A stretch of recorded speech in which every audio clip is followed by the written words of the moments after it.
Bedford Hyundai. Another day of showers and storms, but when will the sunshine return? I'll have that answer coming up in your Wjbf 6 forecast.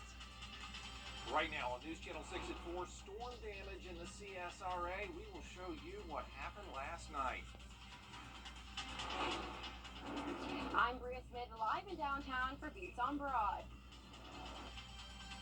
Plus, the battle over the number of voting precincts in one local town will update you as News Channel 6 at 4 starts now. Live from Television Park, this is Wjbf News Channel 6 at 4. Good afternoon, everybody. I'm Brad Means. Thank you for joining us. Jenny is off today. As coverage you can count on begins with those heavy storms last night. Boy, what a storm system it was as we all tried to go to bed. Damage today being assessed all across the two-state. One of the hardest hit areas, Batesburg, Leesville, South Carolina, where we find News Channel 6's Graham Lee live today. And Graham, it looks like there is a lot of work to be done. Well, good afternoon, Brad, and that's exactly right. It's partly cloudy now, but it doesn't take away from the fact that Batesburg, Leesville got the worst of the thunderstorms last night. We spoke to town manager Ted Luckadoo earlier, and he said he's never seen this much water in this area. He even compared it to the amount of water that was seen in the massive flooding in Columbia in 2015. But according to Luckadoo, there was 2 to 3 inches of rain yesterday in the morning, on top of 6 inches of rain last night over the course of 2 hours. Unreal. All told, close to 10 inches of rain over the whole day yesterday. And even people who have lived here for a long time were stunned by what they saw. I've been here for 50 years. I have never seen this much water right here in these areas. I'm saying you could have had a jump boat out here to travel where we want to go in this town. I mean, water was everywhere. Now, we also talked to Mayor Lancer Scholl, and he said the biggest damage that was done was actually right behind me. And I'll let you take a look at it to see what's going on. This is Highway 1 and the train track that goes across it, but this was where the heaviest damage was done. But SCDOT and Norfolk Southern have worked through the night on the damage, and that work is actually almost finished. I talked to construction workers just a little bit ago, and they say the road should be good to open back up within the next hour, and we'll continue to keep you updated on how progress is going. But for now, live in Batesburg, Leesville, Graham Lee, WJBF News Channel 6. Brett? Graham Lee, thank you. The floodwaters in Augusta may have gone down, but the scars sure do remain. Homeowners on Formosa Drive were shocked, they say, as fast-rising storm runoff ripped across their lawns, in some cases went into their houses. Longtime residents say they have never experienced flooding like this. Very scary. We didn't know if the rain was going to stop, and cars was just continuously coming down the road. And the more they came down the road, the more the water flowed in the house because it was pushing it like a tidal wave. Water was like coming rushing in through the front, and then I go run to the back. Water started rushing in from the back, and water just continued to run all the way through the house. I mean, everything, every closet, every room is just full of water. In the Fleming Acres community by Butler High School, it wasn't just storm runoff causing issues, but overflowing sanitary sewer lines. Hours after the rains ended, sewage was still bubbling out of the manholes, contaminating streets and lawns, even getting into a nearby creek. So, what can we expect going forward? Forecast. Brad? All right, Miller, thank you. Beats on Broad is back for another year during Pride Week in Augusta. Bria Smith, live down at the Augusta Common. And Bria, I know you had a chance to talk to the folks who put this all together. Fingers crossed that Bria is there. Yeah, Brad, well, I'm currently standing here in front of the stage where many artists will take to in just a few hours for Beats on Broad. The annual event kicks off Augusta's Pride Festival. About 14,000 people are expected downtown this weekend. Event organizers tell me it's a chance for people to come out, have some fun, and let loose, especially after a long week and right before Saturday's parade. There will be 18 food vendors, dancing, and supportive resources, and that's why Augusta Pride President reminds people of the event's purpose in the first place. For those that's questioning, never really, thought of coming out, or maybe just didn't even know that those resources is there, that's why Pride's still important.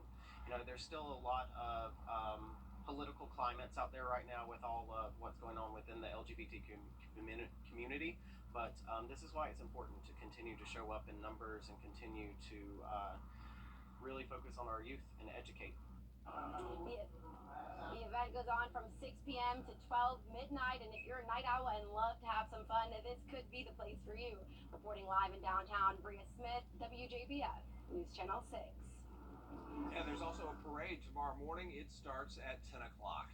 2 people are in jail facing several charges in a shooting. It happened Monday at Toasties restaurant on Wheeler Road. 3 people were shot in the parking lot after an argument between 2 groups. Here's what we know. 17-year-old Thomas Golson and 21-year-old Carrington Green, both charged with 3 counts of aggravated assault as well as weapons counts. A couple of Burke County men accused of committing a string of robberies all across Georgia. Both of the suspects are from the Burke County area. They're 22-year-old Cordell Cobb. He's being held at the McDuffie County Jail. 27-year-old James Davis there is in jail down in Ware County. Police say they're connected to 14 different incidents. 5 of those crimes, they say, took part in the CSRA. Controversy over polling locations continues in Lincoln County. Hannah Latier has that update. This is the 3rd year in a row that the Lincoln County Board of Elections is trying to consolidate its polling locations. Voters' reactions to the plan are mixed. The county would go from 7 to 3 precincts, those locations being the new EMS building, the Walker T. Norman Gymnasium, and the Midway Precinct. In a statement, the director of the Board of Elections says they are not trying to suppress anyone from voting. Those against the closure of the precinct say this will make it more difficult for those who live in rural parts of the county and for older and minority groups to vote. Those for the consolidation say keeping all the precincts is unnecessary because many people vote in advance or do absentee ballots. There's too many places to go to vote. People don't have that, the people in this town don't have that much. The older people don't have gas money. They all on a budget. So they need to consolidate all that into 3 or 4 places and to have the transit to take them if they need to. The county's Board of Elections will make a decision at its next meeting on July 19th. In Lincoln County, Hannah Latier, WJBF News Channel 6. Leaders in Aiken are exploring options now, trying to enhance Rain and flooding today. All the flood alerts are over across the CSRA, but boy, it's left a lot of rain in the aftermath. We're going to look at some rain totals. It'll be pretty amazing too. We'll check that and your Viper 6 forecast for the weekend all coming up. right now on News Channel 6 at 6. Flooding damage from all that rain Tim talked about. Cleanup underway today. We'll cover it for you. Also ahead, Beats on Broad starting today. Live coverage from downtown Augusta as News Channel 6 at 6 starts now. Live from Television Park, this is WJBF News Channel 6 at 6. Good evening, everybody. I'm Brad Means. Thanks for joining us. Jenny is off tonight. As coverage you can count on begins with 2 people in jail facing charges in a shooting. We covered this one for you Monday at Toasties restaurant on Wheeler Road. 3 people got shot in the parking lot after an argument between 2 groups. And now, 17-year-old Thomas Golson and 21-year-old Carrington Green, both charged with 3 counts of aggravated assault and weapons charges. One of those heavy storms from last night causing a lot of damage across the 2 states. One of the hardest hit areas, Batesburg, Leesville, South Carolina. That's where News Channel 6's Graham Lee is live tonight. Graham?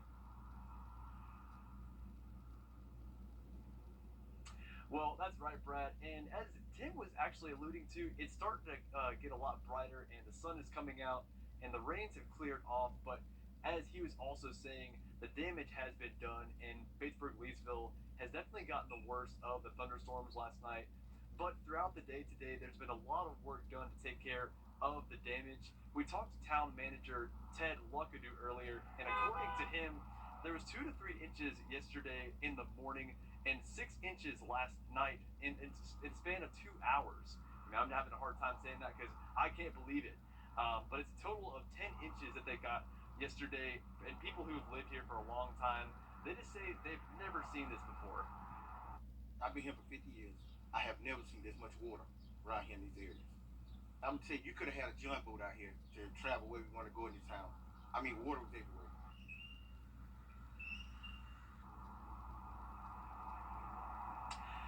And we also talked to Mayor Lancer Scholl earlier, and one of the things he told us was that one of the biggest areas that got impacted was Highway 1 and the train trestle that runs across. It's actually behind me, but we told you just a little bit ago that thanks to the work of construction workers throughout the night and the day today, they've been able to open the road back up and it's able to be accessed for driving. The only thing left to do here is to fix a hole on the backside of the trestle. It just needs to be filled and make sure that it's taken care of so that trains can go across it in the future. That's the only thing left to do, but as I told you a little bit ago, Brad, progress is being made. For now, live in Batesburg, Leesville, Graham Lee, WJBF, News Channel 6.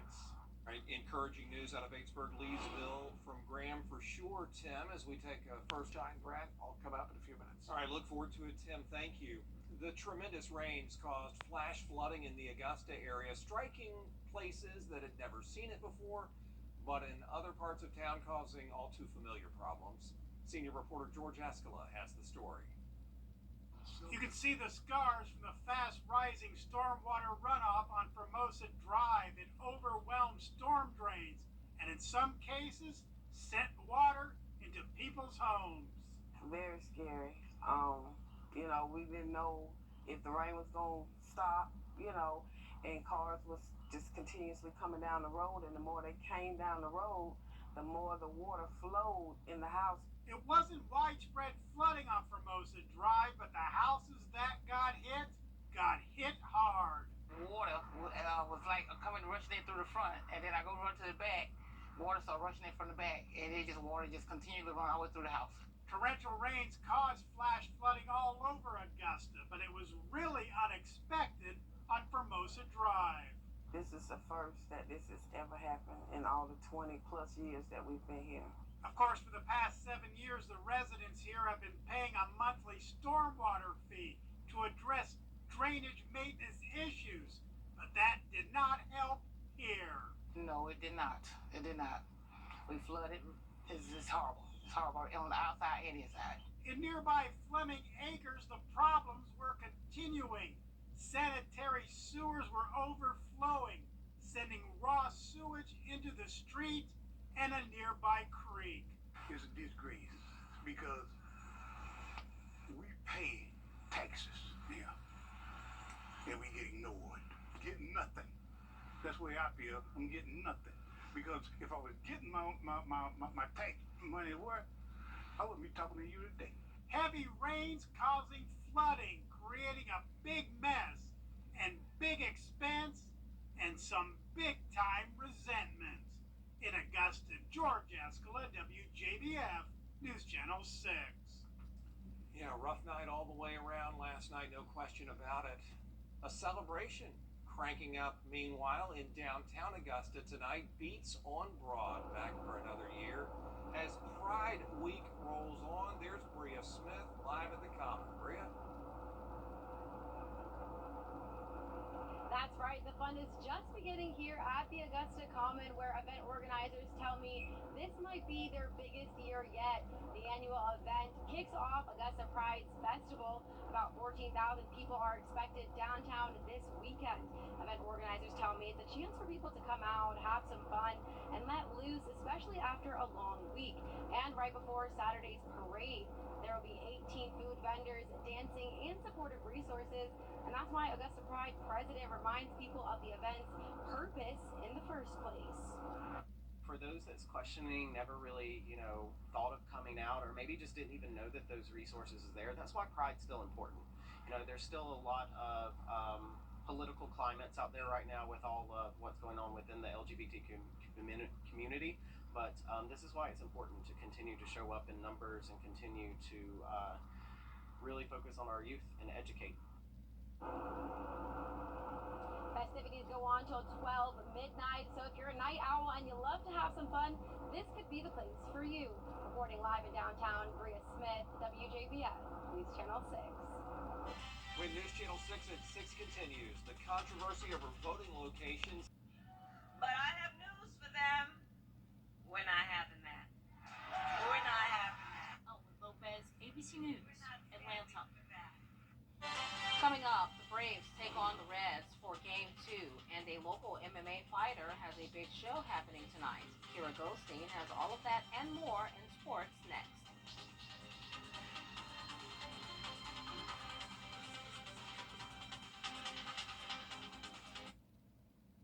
Living in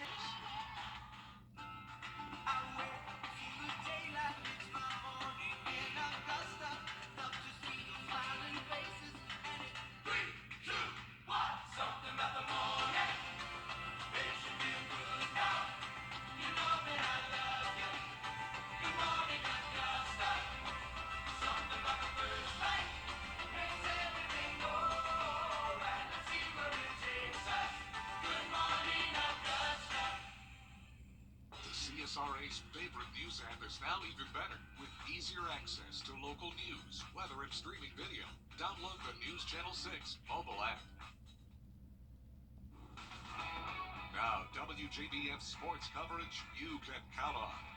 Well, today at Silver Bluff High School, former Bulldog and current Philadelphia Eagle defensive lineman Teron Jackson gave back to his community by organizing a free kids football camp. With the help of Silver Bluff head coach D'Angelo Bryant, as well as some of Teron Jackson's current and former teammates, over 80 kids attended football camp this morning. The kids spent hours having fun and going through drills, as well as making new friends. Jackson told us he is so pleased with how many kids came out and that he loves to see the kids falling in love with the game the same way that he did. I was very excited, man. Like I said, we had a great turnout. Kids were really competing, man, and having fun. I tried to change it up a little bit this year so we can have some drills that really help the kids compete, man, and, you know, they enjoyed it. I enjoyed it. I think they had a lot more fun than last year, so it was a good thing, man. Because with me, I kind of started late, and I truly fell in love with it. But, you know, for me, my love came from me and my brother starting out. We were very young, just outside running around, no shoes on. It started around like 6 years old, 5 years old, so that's when it starts, man. So even though we was having fun, I try to, you know, coach the little details, even with the little kids. Like really just finish through the line, you know, do the little things. So, yeah. After camp, Jackson signed autographs for the kids, all around a very cool event for the town. Well, over in the MLB, the Braves are taking on the Reds for Game 2 of their series. In the bottom of the sixth, the Braves are beating the Reds 6-4. We'll continue to watch this game, and we'll have highlights tonight at 11. Last week, we introduced you to a local MMA fighter who was hard at work preparing for an upcoming fight, and that fight is tonight. Tonight is the night that it all goes down. Malcolm, the Machine Wellmaker, is looking to remain undefeated with his 4th win. He will be the headline fight tonight, and he told me that he wants everyone to come watch the exciting event and see what MMA is really all about. June 24th, I will be fighting for Conflict MMA at the Bell Auditorium in Augusta, Georgia. I'll be the headliner fight. There's going to be a lot of other local fighters, banger fights. I mean, it's going to be exciting. My guy is a banger. Quincy's opponent is a banger. There's going to be a lot of knockouts. There's going to be a lot of exciting energy in the crowd. And you just got to come out. If you've never experienced the MMA event, it's going to be an amazing one at the hometown in Augusta, Georgia. And if you have, it's going to be one of those great events that you'll never forget. So you got to come out and see it. Yeah. The fight is at the Bell Auditorium, and the doors opened at 5 p.m. We'll have highlights and reaction from the fight tonight at 11. And finally, today was the 3rd round of the Travelers Championship, so let's take a quick look at the leaderboard. Keegan Bradley is atop the board, quite a few strokes ahead of Ches Revy. Patrick Cantlay is in 3rd, 5 strokes off the lead, and then we have Ricky Fowler and Adam Scott tied for 4th at 15 under. With the last day being tomorrow, no lead is safe, and we'll make sure to keep an eye on this tournament throughout the rest of the weekend. That does it for sports. Renetta, back to you. Thanks. Coming up, a home with a literal spin on it. We have those details after the break.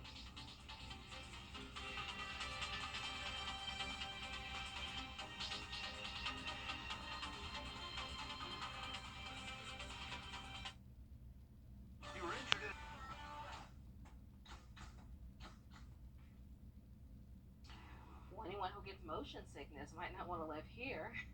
This one-of-a-kind home in San Diego will let you wake up to a different view every morning. It's a home that rotates.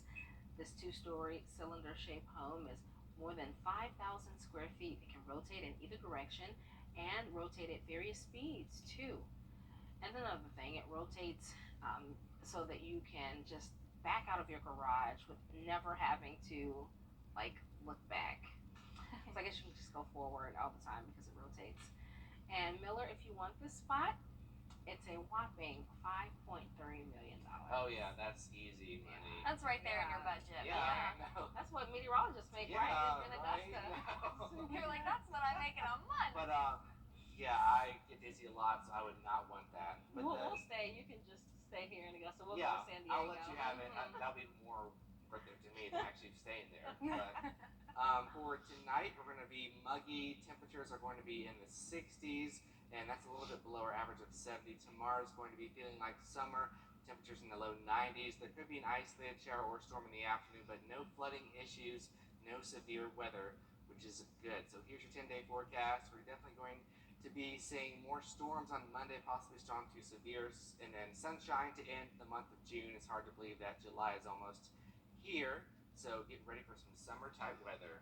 Looking forward to it. We got pretty nasty over the last few days. Yes, lots of rain. Lots of rain, flood warnings and everything. All right. They're drying out now. Yay. Looking forward to it. And that's our report for now. All of us will be back at 11 o'clock. Have a good night. Been closely monitoring these developments in real time and coordinating with key American allies. Joint Chiefs Chairman Mark Milley canceling a scheduled trip to the Middle East today, instead speaking with his Ukrainian counterpart. Derek Dennis, ABC News, New York.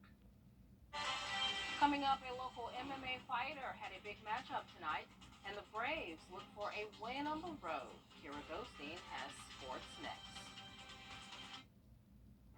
Augusta Renovations. Make the clear choice.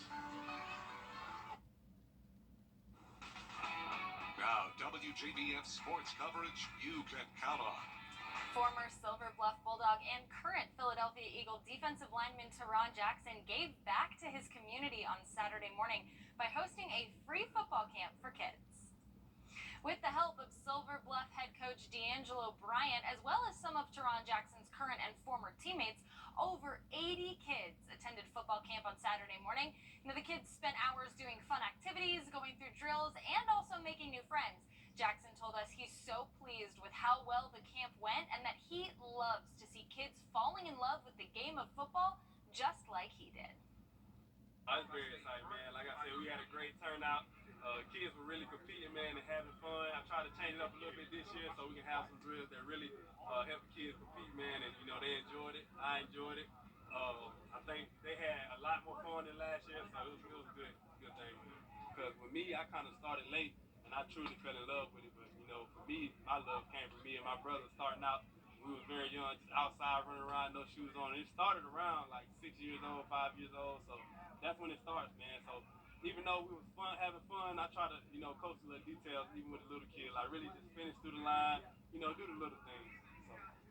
After the fun-filled camp, Jackson also stayed around to sign autographs, a very cool event for the kids. Well, Saturday night was all right for fighting as Malcolm the Machine Wellmaker headlined the Conflict MMA show at Bell Auditorium. The final of 15 total matches ended with Wellmaker knocking out Justin Hughes to remain undefeated. Now, it's unclear what exactly is next for the Machine, but whatever it is, he has a very bright future in MMA. A big congrats to Malcolm. The Reds hosted the Braves on Saturday in front of a sold-out crowd for Game 2 of their series. Top of the third, Braves up 1-0. Ozzie Albies hits a moonshot down the right field line, and it goes all the way to the bridge. A 425-foot homer for Albies gives the Braves a 2-run lead. Top of the fourth, Braves up 4-2, 1 on 2 outs for Matt Olson.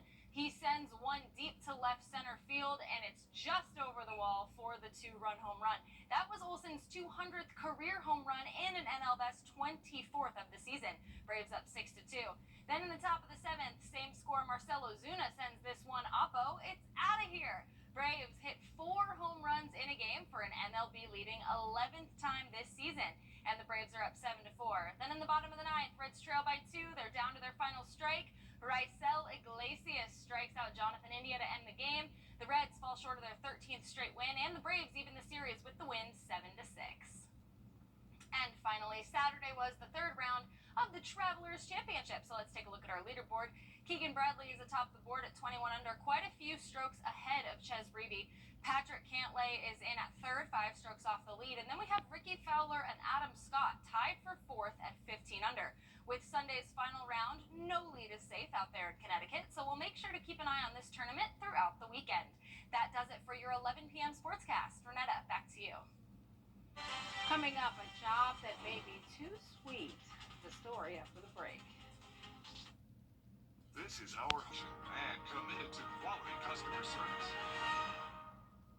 The CSRA is full of amazing women. Women who inspire. Women who innovate. Women who lead. That's why News Channel 6 brings you Women to Watch. On the last Wednesday of each month, News Channel 6 recognizes local businesswomen who are making a positive impact in our community. To nominate someone, just visit wjbf.com/women-to-watch and fill out the entry form.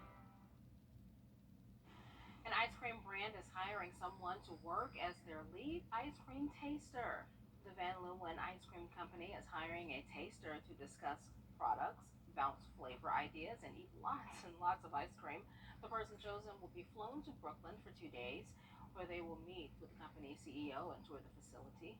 They'll also get free ice cream deliveries for a year. Applicants need to record a short video explaining why they should be chosen and email it to Van Leeuwen by July 6th. Get on it. Wow. I could get paid to eat ice cream. Not me. Maybe No? back in my 20s. No, not anymore. Oh, no. Well, it would be good. Well, it'll be nice overall tomorrow. Maybe if you're heading outside to eat some ice cream, but it might be melting because temperatures are in the lower 90s. We do have a slight chance of showers and storms heading into Monday as well. All right. Well, and by my 20s, I meant like last week Yeah, because I just turned 30. There you go. All right. We'll be back tomorrow.